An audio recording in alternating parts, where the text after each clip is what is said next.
qisadii waad maqasheen labadii saxaabi ee ka soo noqday ghazwa maca rasuulillaahi sala allahu calayh wasalam nebigii markii iyo asxaabtiisii ay soo noqdeen oo ay meel degeen habeenkaa wuxuu yidhi caawa yaa ilaala noo qabanaya man yakla'una alleyla laba nin baa tidhi mid muhaajiriin mid ansaariya annagaa qabanayna habeenkii bay kala qaybsadeen midkii habeenka qaybtiisa hore qaatay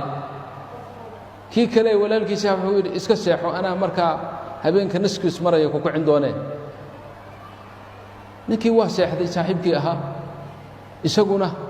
intuu meelaha iska farfadhiyi lahaa ama wakhtigiisa wax kale ku dayaci lahaa salaad buu u istaagay wastaftaxa suura qur'aanka ka miduu bilaabay nin gaala oo dadkii maanta muslimiintu ay islaayeen ka mida oo doonaya inuu ka aargoosto muslimiinta ayaa soo raadraacay jeyshkii nebiga calayh isalaatu wassalaam mucaskarkii meeshii ay jiifeen meeshii ay degeen buu dul yimid wuxuu damcay markaa inuu dhiig daadiyo oo aargoosto wuxuu arkay nin taagan oo habeenka mugdigiisa nin taagan buu arkay wuxuu ogaaday inuu yahay xaariskii ama ilaaladii loo xil saaray wuxuu yidhi marka isagaba baan ka bilaabo oon ka aargoosto fallaar buu ku tuuray way ku dhacday wayna ka dhejisay ma goynin salaaddii mid labaad buu la ilaashado waa ku dhuftay waa ka dhejiyey ma goynin salaaddii suuraddii ma kala goynin middii saddexaad buu ku dhuftay oo ka dhejiyey tii saddexaad markii bay ku dhacday ayuu rukuucay oo sujuudayoo salaaddii ka baxay oo ninkii walaalkii ahaa kaciyey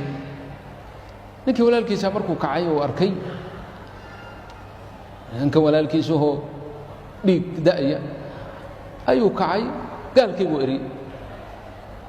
waa soo noqdoo su'aal badiihi oo wajiihu weydiiyey su'aal caadi oo dabiici ah wuxuu yidhi yaa akhi saddex fallaar baa kugu taal midda ugu horraysa inay faj'a kugu dhacdo adiga oo aan ka warhaynin de waa macquul laakiin tan labaad iyo tan saddexaad maxay kugu dhacday leesh maxay kicin weysay yani fallaarna ugu horraysay markii kugu dhacday maxaad u sugtay ilaa fallaar labaad ay kugu dhacdo oo mid saddexaad kugu dhacdo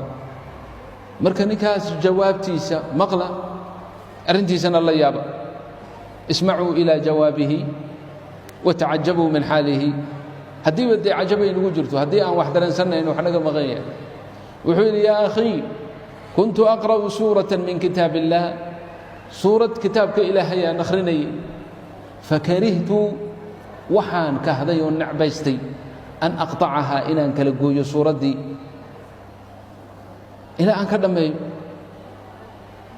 marka saasay u kaliftay inaanan kala goyn weliba intaa ma aha walowlaa أnnii udayicu hagrة wakalanii rasuulu الlahi sal اlه alيه waslm xifظaha laqaطca nafsii qabla an aqطacahaa haddaanan ka baqaynin in intaan dhaco ama suuxo ama dhinto ninkaas gaalka ah oo muslimiinta waxyeeleeyo oo sida aan ku noqdo nin dayacay oo lumiyey mas-uuliyaddii la saaray taad aanan ka baqayn naftayduu goyn lahaa inta aynan suuradda kala go'in yani ma kala joojiyeen boqol fallaar hadduu igu dhufto xataa hadihi hiy alxalaawa markaasaan waxaan dhahaa haddaba zamankan bal innageenna muslimiinta ee alxamdu lilah weliba ahlulqur'aanka ah ee ahlulmasjidka ah imise adigoo suurad bilaabay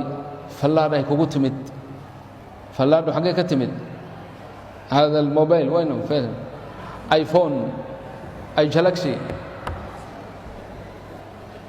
wa min ayi shayطaani hayruha imisaa fallaadhi kugu timid ma kala goysay suuraddii mise maya isal nafsak bal isweydii in badan adoo kitaabka ilaahay kala furay oo suurad bilaabay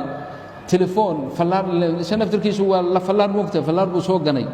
fallaardaa uu soo ganay ma kala goysay suuraddii haa in badan baad yeeshay faqaarin baynaka wa bayna hada aلصaxaabi macaanka uu helayey iyo macaanka adiga kaa maqan bal halkaas lu fiiri tawfiiqda allahna waafajiyo